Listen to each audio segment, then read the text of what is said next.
Hello everyone, sound track 1 episode 3 का आज मैं एक्सप्लेन करूँगी। एपिसोड 3 में हम देख रहे हैं कि तो सुनबू पूछता है कि तुम क्या कर रही हो मेरे लैपटॉप के साथ। तो इंसु कहती है तुम्हारे दोस्त फ़ोन किया था और उसे अर्जेंट था बहुत, तो इसीलिए मैं फ़ोटो भेज रही थी। तो वो कहता है कि मुझे कम से कम पूछ तो लेती, नहीं इतना टाइम नहीं था, उसको अर्जेंट था तो इसीलिए मैं भेज रही थी। तो ऐसे कुछ सोच के बहुत देर बाद इंसु कहती है मुझे तुमसे कुछ पूछना था सुनबू, तुम्हारे क्रश के बारे में। जेनिफर को तुम कब से लाइक करते हो? और सुनबू कहता है क्यों, तुम्हें क्यों बताऊं? फिर कहता है प्लीज़ ये टॉपिक स्टॉप कर दो और मुझे खुद हैंडल करने दो इस मैटर को। तो आई थिंक मुझे ऐसे फील हो रहा है कि इंसु जान चुकी है कि उसका क्रश और कोई नहीं, मैं ही हूँ। ऐसे शायद सोच के वो जेनिफर के बारे में पूछती है सुनबू से। फिर हम नेक्स्ट सीन में देख रहे हैं कि इंसु ध्यान लगाती है लिरिक्स लिखने में, पर ध्यान लगा नहीं पाती है। इंसु फिर अपनी एक पुरानी लिरिक्स का एक ओल्ड बुक ढूंढती है। उसे एक पुरानी फोटोग्राफ मिलती है। फिर नेक्स्ट पेज जब वो देखती है कुछ फ्रेंडशिप के बारे में लिखी हुई होती है। फिर वो पुरानी बातें याद करने लगती है और हम फ्लैशबैक में देख रहे हैं कि लाइब्रेरी में सुनबू कुछ बुक्स पढ़ रहा होता है तो इंसु उसे टीच करने लगती है पेपर प्लेन मार मार के।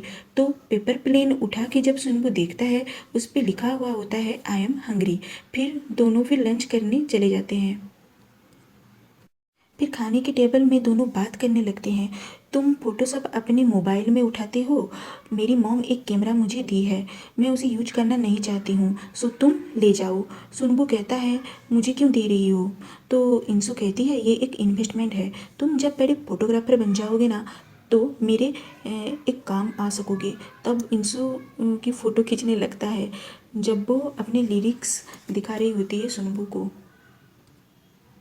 फिर वो लिरिक्स दिखाने लगती है। वो लिरिक्स ना, वो लाइंस दोनों की फ्रेंडशिप के बारे में लिखी हुई होती है, येलो फ्रेंडशिप के बारे में। फिर हम नेक्स्ट सीन में देख रहे हैं कि सुनबू का दोस्त कहता है तुम्हारे फेवरेट फोटोग्राफर लोरेन तुम्हारे साथ काम करना चाहते हैं। तो वो खुशी के मारे शॉक हो जाता है। उसका दोस्त कहता है कि हम करके दिखाएंगे, हम कुछ दिन बाद कोरिया से निकल जाएंगे, टिकट का बंदोबस्त कर लेते हैं। तो सुनबू कुछ टाइम तक सोचने लगता है और वो बहुत खुश हो जाता है कि वो अपने फेवरेट फोटोग्राफर के साथ काम करेगा। अब हम नेक्स्ट सीन में देख रहे हैं कि इंसु का कंपोजर ग्रेप जूस देता है इंसु को और कहता है इस बार आप ग्रेप जूस पियो। तो इंसु कहती है ऐसी कोई बात नहीं है, मुझे ना ऐसे ड्रिंक का कोई ऐसा कुछ मैं चूज नहीं करती हूँ, मुझे जो पसंद है वो पी लेती हूँ। तो कंपोजर कहता है सॉरी, मुझे पहले पूछना चाहिए था आपको कौन सा फ्लेवर पसंद है, वो पिछली वाली बात ना दोहराता है। तो इंसु कहती है मैं समझ सकती हूँ। फिर दोनों हंसने लगते हैं। फिर कंपोजर कहता है चलो फिर तुम्हारे नए लिरिक्स के बारे में कुछ चेक कर लेते हैं। तो जब वो चेक कर रहा होता है इंसु बोलती है कि डरने लगती है और कहती है कि इस बार लिरिक्स कैसा है। फिर कंपोजर कहता है तुम इतनी नर्वस क्यों रहती हो, हमेशा तुमने अच्छा काम किया है, इस बार तुम्हारे लिरिक्स भी काफ़ी इम्प्रूव हुआ है, तुम ऐसे नर्वस मत हुआ करो। फिर कंपोजर पूछता है तुम कल फ्री हो क्या, फिर डिनर करने चलो हमारे साथ, कल डिनर पे ना जयजून भी आने वाला है, तुम्हारे लिरिक्स के बारे में डिस्कस भी कर लेंगे। फिर इंसु ठीक है कहती है। फिर हम नेक्स्ट सीन में देख रहे हैं कि इंसु अपने दोस्तों के साथ ये लिरिक्स जो सिलेक्ट हो गया उसकी खुशी शेयर कर रही होती है और खुशी मना रही होती है उनके रेस्टोरेंट में। तो उसकी दोस्त कहती है ये तो बहुत बड़ी बात है, तुम जयजून जैसे बड़े आर्टिस्ट के साथ काम कर रही हो, ऐसी खुशी के मौके पे तुम्हारा दोस्त सुनबू कहाँ है? तो इंसु कहती है मैंने अभी तक उसे बताया नहीं है। फिर इंसु पूछती है उन्नी तुम ओप्पा को कितने साल से जानती हो? फिर आप लोग तो बहुत अच्छे दोस्त हुआ करते थे, 15 साल की आपकी दोस्ती है और आपकी शादी को 8 साल हो गया है। 15 साल जानने के बाद, इतनी दोस्ती करने के बाद शादी कैसे कर ली आप लोग? फिर तो आप दोस्त भी थे। फिर उसकी दोस्त कहती है अगर दुश्मन दोस्त हो सकते हैं तो फ्रेंड्स लवर्स क्यों नहीं हो सकते हैं? फिर उसके दोस्त पूछते हैं ये सब पूछ क्यों रही हो, क्यों सुनबू ने तुम्हें प्रपोज किया क्या? तो वो शौक होके पूछती है क्यों आप लोगों को पता है कुछ क्या? तो इंसू से वो कहते हैं, अरे यार सबको पता है, सिर्फ तुम्हें पता नहीं, इवन ये चॉपस्टिक को भी पता है कि कि वो सुनबू तुम्हें लाइक करता है।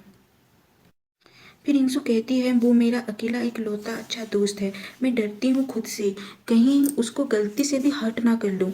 वो मेरे लिए प्रेशियस है, सो मैं उसको खोना नहीं चाहती हूँ अपना लवर बना के। वो मेरे लिए दोस्त ही ठीक है।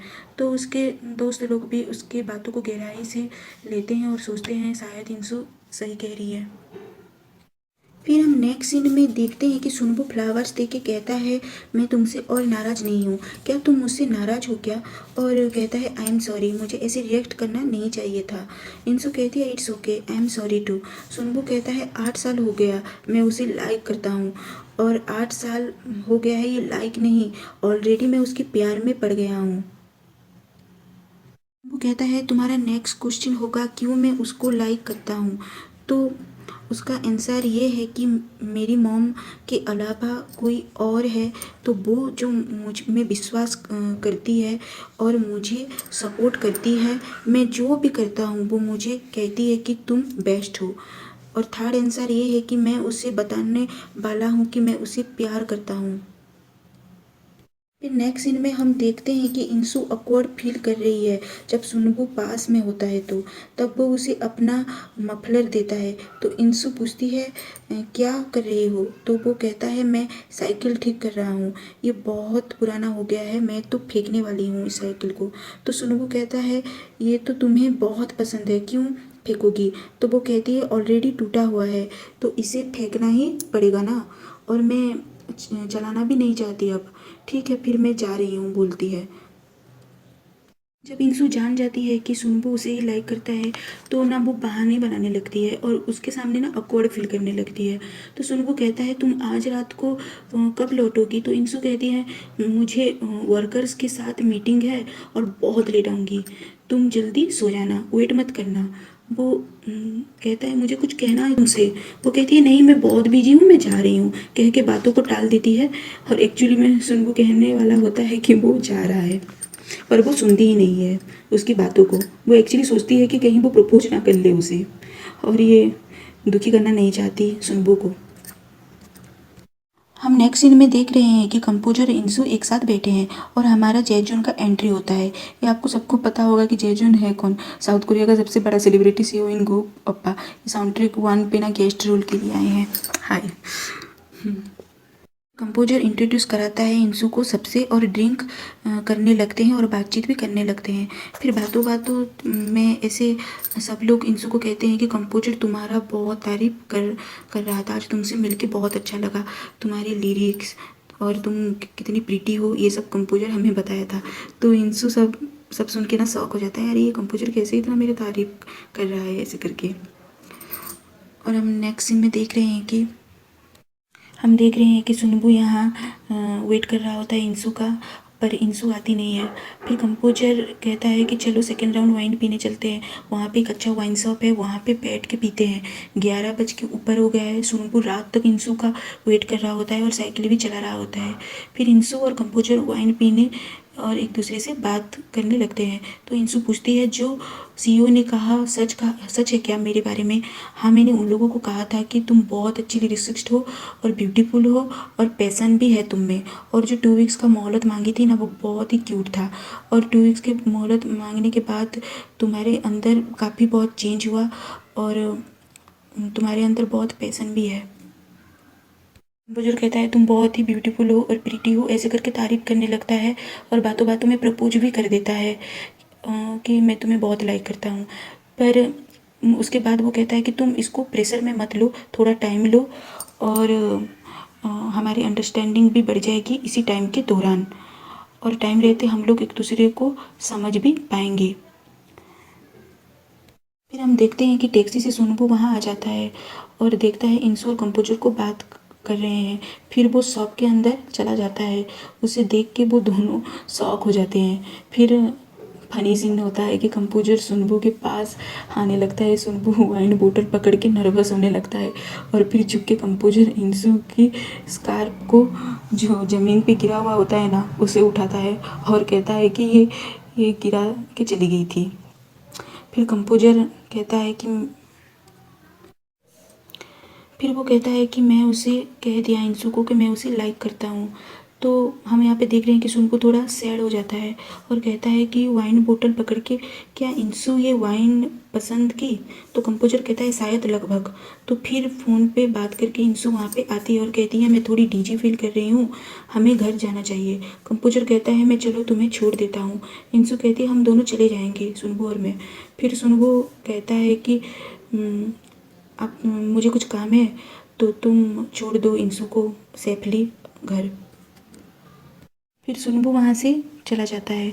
इंसू सैड हो जाती है और घर जाती है और सुनबू को कॉल करती है तो उसका फ़ोन ऑफ आता है। वो घर नहीं आता पूरी रात भर। अगले दिन वो स्टूडियो जाती है इंसू उससे मिलने। तब उसका दोस्त स्टूडियो पे वहाँ पे बैठा हुआ होता है तो पूछती है सुनबू कहाँ है? तो उसका दोस्त कहता है अभी वो काम से बाहर गया है। तब इंसू कहती है ये चॉकलेट लो, गिफ्ट, गुड न्यूज़ है। तो दोंगवन कहता है गुड न्यूज़ है, अब सुनबू बेस्ट फोटोग्राफर बन जाएगा और हम यूरोप जाने वाले हैं, बहुत बड़ी अपॉर्चुनिटी है सुनबू के लिए। फिर उसका दोस्त कहता है क्या तुम्हें सुनबू ने बताया नहीं? तो वो कहती है नहीं। ये तुम्हें सब सुन के शौक नहीं लगा क्या? कुछ फील नहीं हुआ क्या? अगर लगा तो मुझे फ़ोन करके बताना और कहना। तो सुनबू कुछ फील करेगा, बताएगा तो मुझे बताना इस बारे में। आई थिंक वो अपॉर्चुनिटी को नहीं खोना चाहिए, इसलिए शायद इंसू सब पूछती है। फिर नेक्स्ट सीन में हम देख रहे हैं कि इंसू जब घर आती है देखती है सुनबू उसका साइकिल ठीक कर दिया होता है और सुनबू कहता है कि ये तुम्हारा पहला बाइक है, मैंने तुम्हें चलाना सिखाया था, ये हमारा एक अच्छी मेमोरी है, इसीलिए मैंने इसको ठीक कर दिया और पीछे की साइड पे पेंट नहीं किया मैंने, क्योंकि वहाँ पे हाथ रख के मैंने तुम्हें चलाना सिखाया था। फिर बातों बातों में इंसू कहती है मैंने तुम्हें जब फास्ट कैमरा दिया था तुम्हें कहा था कि तुम एक बड़े फोटोग्राफर बन जाओगी, क्योंकि मैं यही ही चाहती थी और हमारे येलो फ्रेंडशिप के बारे में लिरिक्स भी लिखी थी। इंसू हर वक्त बात को टालने की कोशिश करती रहती है। जब सुनबू कुछ बोलने वाला होता है तो वो डरने लगती हैं कहीं उसे प्रपोज ना कर दे बोल के, और सुनबू का करियर ख़राब ना हो जाए इसी सोच की खातिर ही वो दोनों ही साइलेंट रहते हैं और इस मैटर को ऐसे जाने देते हैं। फिर सुनबू कहता है कि वो टाइम आ गया है, मैं फेमस फोटोग्राफर बन ही जाऊंगा, क्योंकि कल मैं जा रहा हूँ मेरे फेवरेट फोटोग्राफर लोरेन के साथ काम करने। तब इंसू उसे कॉन्ग्रेचुलेशन कहती है और उसको बस स्टॉप पे छोड़ने जाती है। तो बस स्टॉप पे सुनबू कहता है कि इंसू से कि तुम टाइम से खाना खाना और गर्म कपड़े पहनना, फैशन के चक्कर में कम कपड़े मत पहनना और अपना ख्याल रखना। तब इंसू कहती है तुम 8 साल पहले भी यही सेम बात बोले थे जब तुम आर्मी ज्वाइन करने गए थे। जब सुनबू बस से चला जाता है तो इंसू अपना फ़ोन निकाल के मैसेज चेक करने लगती है तो उस पर लिखा होता है कि मैं ऑरेंज को फ्रीज अप कर दिया हूँ, तुम फ्रिज पे चेक कर लेना और उसे ज़रूर टेस्ट करना। तब इंसू ऐसे रोने लगती है और कहती है इस बार मैं लिरिक्स बेटर हुआ, क्योंकि मेरा अनरिक्वेटेड लव मीनिंग मुझे तुमसे ही पता चला सुनबू, थैंक यू कहती है मन ही मन।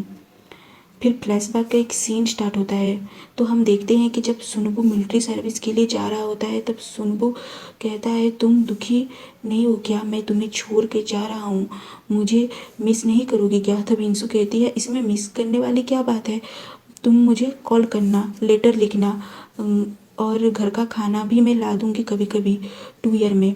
ऐसे ही करके 2 साल कैसे चला जाएगा तुम्हें पता भी नहीं लगेगा। फिर इसमें मतलब कि इतना दुखी होने वाली क्या बात है, ऐसे बोलती है।